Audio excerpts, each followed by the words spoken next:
You promised me! You were gonna kill us. You might.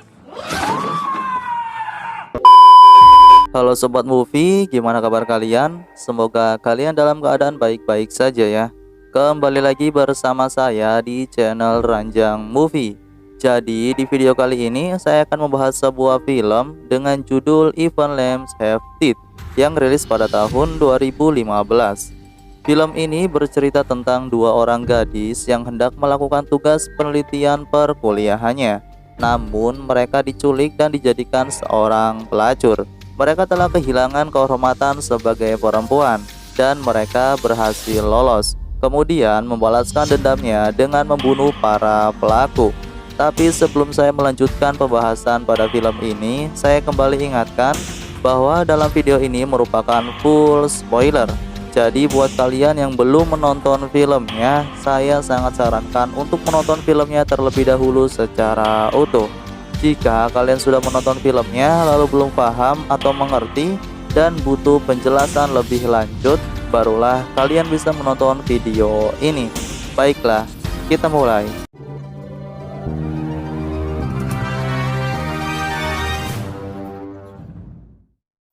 Film dibuka dengan dua orang gadis. Mereka bernama Katie dan Sloan. Mereka berdua ingin melakukan sebuah penelitian tentang peternakan organik.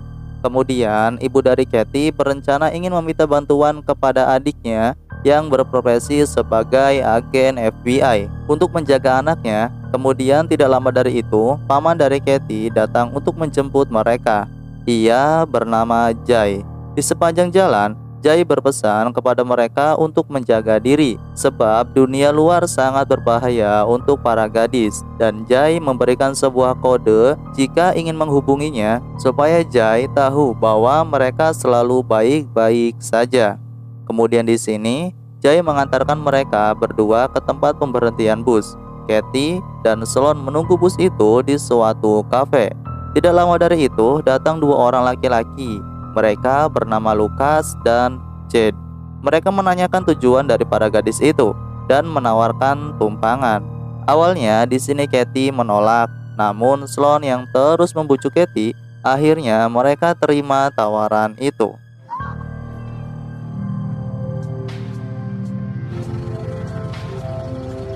Di sepanjang jalan, awalnya Katie dan Sloan merasa bahagia karena mendapat tumpangan gratis. Namun ketika Sloan merasa bahwa tujuan dari mereka terlewati, Sloan dan Katie mulai merasa takut dan curiga.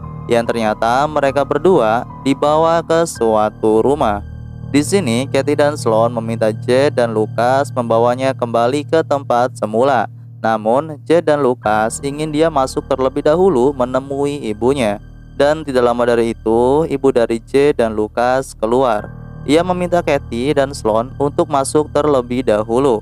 Dan karena rasa tidak enak tawaran dari orang tua, akhirnya mereka pun masuk.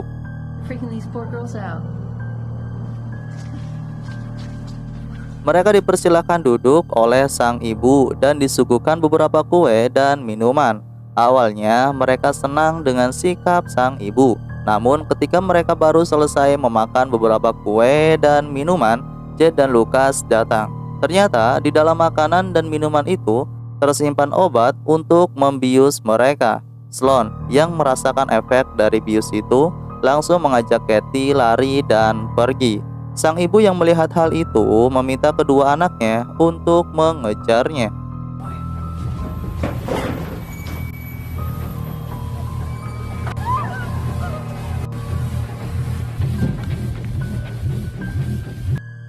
Setelah mereka tertangkap, ternyata mereka dibawa ke tengah hutan dan menggunakan pakaian setengah telanjang. Mereka terus berteriak dan meminta tolong. Namun tidak lama dari itu, datang Lucas dengan membawa senjata mengancam mereka untuk diam. Keesokan harinya, datang laki-laki lain. Ia bernama Boris. Boris awalnya memarahi Lucas yang telah membawa mereka. Laki-laki itu kemudian menanyakan apa maksud dari kata Apple. Dan Katie memberitahu bahwa itu adalah sebuah kode untuk memastikan mereka berdua aman. Akhirnya laki-laki itu mengirimkan sebuah pesan yang diakhiri kata Apple. Di sini Gemma didatangi oleh Jay. Jay menanyakan kepada keponakannya, belum juga memberikan pesan. Gemma menjelaskan bahwa keponakannya itu telah mengirimkan pesan dan mereka baik-baik saja. Jay pun merasa heran bahwa kode yang ia berikan setiap harinya berbeda dan ia belum memberikan kode yang baru kepada mereka. Akhirnya Jay pun pergi untuk menanyakan mereka berdua ke pertanian organik yang menjadi tujuan keponakannya. Kita dibawa kembali ke Kathy dan Sloan. Saat mereka sedang mandi, mereka merasa lega bahwa datang seorang sheriff. Mereka lari ke arah sheriff itu. Dan apa yang terjadi? Is this true? Jesus, Jed, I'm too old for that. No. Ternyata sheriff itu sudah bekerja sama dengan Jed dan Lucas. Sheriff tersebut merasa senang dengan dua gadis yang Jay dan Lucas bawa. Ia memilih Kathy untuk dirinya. Di sini, Sloan mendatangi Kathy. Ternyata Kathy dalam keadaan kacau. Ia menangis, yang ternyata mereka berdua telah diculik dan dijadikan sebagai pelacur. Keesokan harinya, datang lagi seseorang. Ia bernama Bonar. Bonar diminta untuk memilih, yang ternyata ia memilih Sloan untuk memuaskan nafsunya.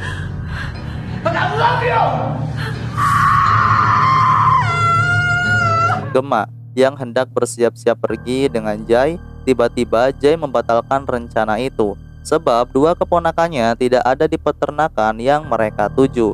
Akhirnya Jay pergi dan melaporkan hal itu ke kantor polisi.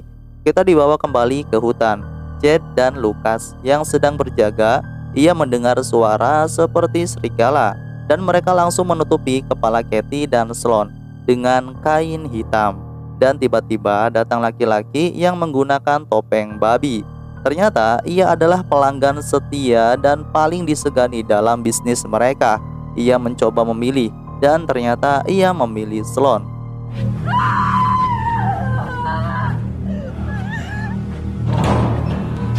Kita dibawa kembali ke Jay, paman dari Kathy. Ia kembali mendatangi kantor polisi dan menanyakan kembali tentang perkembangan informasi keponakannya dan teman dari ponakannya. Ia ingin bertemu dengan pimpinan sheriff itu, dan tidak lama dari itu ia datang. Ternyata pimpinannya adalah laki-laki yang pernah menggauli keponakannya dan teman ponakannya. Ia ternyata terlibat dalam masalah itu. Namun Jay tidak mengetahui bahwa orang di depannya merupakan bagian dari penyebab keponakannya hilang. Kemudian Jay mendatangi kafe yang pernah didatangi oleh Kathy dan Sloan. Ia menanyakan hal itu kepada penjaga kafe, dan penjaga kafe itu memberitahu bahwa pernah ada dua gadis yang datang ke kafenya. Ia menjelaskan ciri-ciri dari dua gadis itu dan Jay menanyakan di mana perginya mereka berdua. Penjaga kafe itu pun memberitahu bahwa dua gadis itu pergi dengan dua orang pria, dan ia pun menjelaskan ciri-ciri dari pria itu dan juga mobil yang dua pria itu pakai. Jay mendatangi sebuah kantor perpajakan. Ia menanyakan tentang tipe mobil dan pemilik dari mobil itu. Ternyata mobil yang ia maksud adalah mobil milik Boris. Kita kembali dibawa ke tempat Kathy dan Sloan. Kemudian Boris datang. Ia mengatakan ke Jed bahwa Jed dan Lucas harus segera menghabisi kedua gadis itu, sebab ia tidak mau bahwa bisnisnya hancur karena telah menculik gadis keponakan FBI. Namun di sini Kathy mendengarkan pembicaraan mereka. Keesokan harinya, Jed dan Bonar datang ke tempat Kathy dan Sloan. Jed memerintahkan untuk menjaga kedua gadis itu sampai sheriff datang. Dan setelah Jed pergi, Kathy mendekati Bonar. Kathy mencoba merayu dan menggoda Bonar, dan saat Bonar sudah tergoda, Kathy langsung menggigit leher Bonar hingga tewas.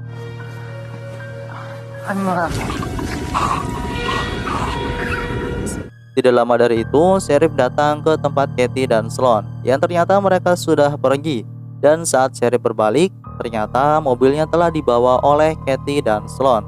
Kathy dan Sloan pun pergi. Ia berencana melaporkan hal itu kepada Jay.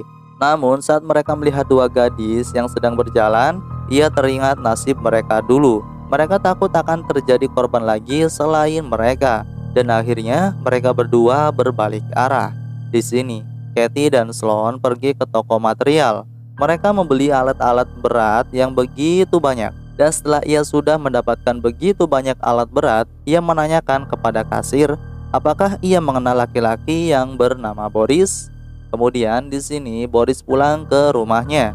Saat ia hendak minum, dua gadis itu memanggil dan langsung dilemparkan dengan bola yang sudah berisikan paku. Tidak sampai di situ saja, Katie dan Sloan yang sudah benar-benar hancur, akhirnya mereka menjadi gadis psikopat. Mereka berdua mengikat Boris dengan tujuan ingin menyiksanya. Katie dan Sloan menanyakan siapa laki-laki yang menggunakan topeng babi itu. Boris memberitahunya, dan Boris pun mencoba bernegosiasi dengan mengiming-imingkan uang. Namun dendam yang membuat mereka berdua hancur, negosiasi itu pun sia-sia. Sloan dan Katie secara bersama-sama menancapkan sebuah kayu yang ujungnya dipenuhi dengan kawat jeruji dan benda-benda tajam lainnya.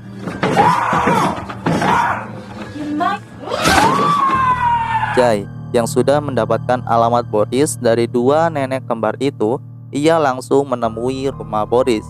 Dan saat ia membuka pintu, ternyata Boris sudah dalam keadaan tewas oleh Katie dan Sloan. Jay yang langsung keluar melihat mobil Boris yang dikendarai oleh Katie dan Sloan. Di sini Katie dan Sloan mendatangi pria yang menggunakan topeng babi itu.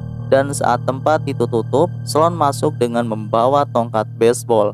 Pria tersebut terheran-heran melihat Sloan yang datang, dan Katie yang dari belakang langsung memukul kepala pria tersebut dari belakang.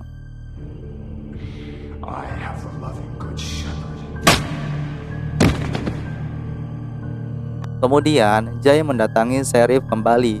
Sepertinya Jay sudah curiga kepada sheriff tersebut, dan Jay pun mencoba menelpon nomor keponakannya. Dan saat menelpon, ternyata handphone dari keponakannya ada di tangan sheriff.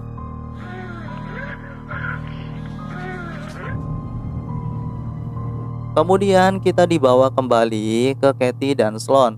Mereka melanjutkan perjalanan mencari beberapa orang yang membuat masa depannya hancur.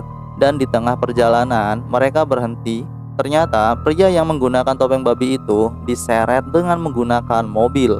Kemudian mereka mengambil sebuah bensin dan menyiramkan bensin itu ke pria tersebut dan langsung membakarnya. Di sini Jay ditangkap dan disekap oleh sheriff. Kemudian sheriff itu keluar dan membawa dua gadis baru yang ia dapatkan. Ternyata dua gadis itu adalah dua gadis yang Sloan dan Katie temui di jalan. Dan saat sheriff hendak melecehkan dua gadis itu, Sloan dan Katie datang, memukulkan tongkat baseball ke kepala sheriff. Di sini, Sloan dan Katie sengaja membuat sebuah permainan, yaitu pistol yang diisikan satu peluru. Dari tembakan pertama sampai kelima, ternyata sheriff sangat beruntung. Ia mendapatkan peluru kosong. Namun, tujuan dari gadis itu adalah untuk menghabisi sheriff. Dan Katie pun langsung menembakkan dengan satu peluru yang ada. Fucking bitches. I will never. Dua gadis yang baru ditangkap itu langsung membebaskan Jay. Dan Jay pun mulai mengetahui bahwa yang melakukan adalah Katie dan Sloan. Kemudian di sini, ibu dari Jade dan Lucas sedang minum. Namun minuman tersebut sudah diberi obat bius, yang ternyata itu dilakukan oleh Sloan dan Katie. Mereka berdua mengikatnya dan membawa ke Jade, yang ternyata sudah disekap oleh mereka berdua. Sloan dan Katie langsung membunuh Jade di depan mata ibunya.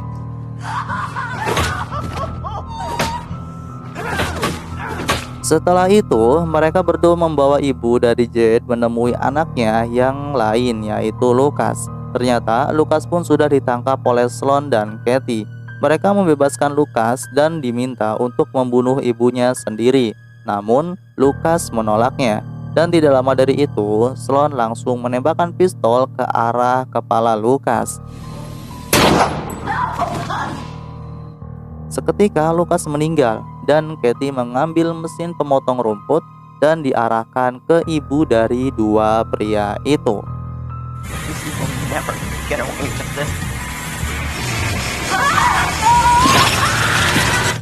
Film masih berlanjut. Jay. Yang pulang ternyata Kathy dan Sloan sudah berada di rumah. Jay yang memang tahu masalah itu, ia pun diam. Sebab ia tahu bahwa Kathy dan Sloan melakukan hal yang benar. Kathy dan Sloan berangkat ke bandara. Dan di sini ada seorang pria dan didatangi oleh dua gadis. Dan film pun selesai. Ya, jadi seperti itulah alur cerita film Even Lamb Hempstead. Bagaimana menurut kalian tentang film tersebut? Silahkan bisa tulis di kolom komentar. Dan terima kasih buat Sobat Movie yang sudah meluangkan waktu untuk menonton alur film di channel Ranjang Movie. Sampai jumpa kembali di alur cerita film selanjutnya. Bye-bye.